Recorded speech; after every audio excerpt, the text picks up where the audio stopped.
simply never completed.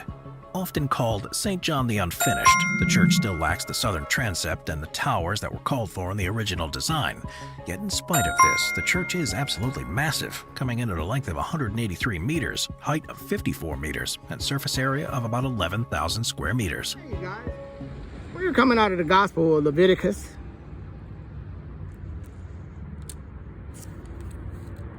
Chapter 1. And the Lord called unto Moses, and spake unto him out of the tabernacle of the congregation, saying, Speak unto the children of Israel, and say unto them, If any man of you bring an offering unto the Lord, you shall bring your offering of the cattle, even of the herd, and of the flock. If his offering be a burnt sacrifice of the herd, let him offer a male without blemish.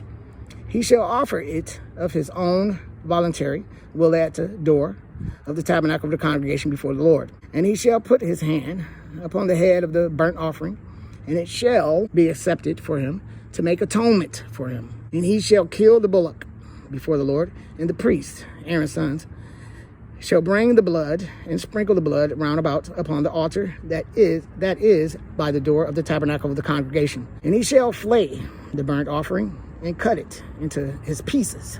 And the sons of Aaron and the priests shall put fire upon the altar and lay the wood in order upon the fire. And the priests, Aaron's sons, shall lay the parts, the head and the fat, in order upon the wood that is on the fire, which is upon the altar.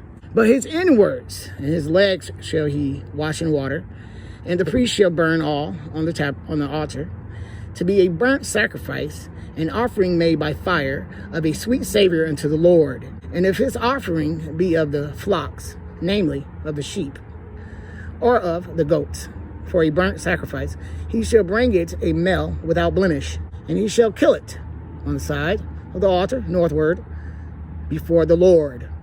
And the priest, Aaron's sons, shall sprinkle his blood round about upon the altar, and he shall cut it into his pieces with his head and his fat. And the priest shall lay them in order on the wood that is on the fire, which is upon the altar. But he shall wash the inwards and the legs with water, and the priest shall bring it all, and burn it upon the altar. It is a burnt sacrifice, an offering made by fire of a sweet savor unto the Lord. And if the burnt sacrifice for his offering to the Lord be of fowls, then he shall bring his offering of turtle doves, or of young pigeons, and the priest shall bring it unto the altar, and wring off his head, and burn it on the altar, and the blood thereof shall be wrung out at the side of the altar. And he shall pluck away his crop with his feathers, and cast it beside the altar on the east part, by the place of the ashes. And he shall cleave it with the wings thereof, but shall not divide it asunder. And the priest shall burn it upon the altar, upon the wood that is upon the fire. It is a burnt sacrifice, an offering made by fire of a sweet savor unto the Lord. The world's largest New World church is fittingly located in the massive city of New York. While certainly overshadowed by the city's other impressive landmarks, the Cathedral of St. John the Divine is still an impressive structure, and it has a rather interesting history.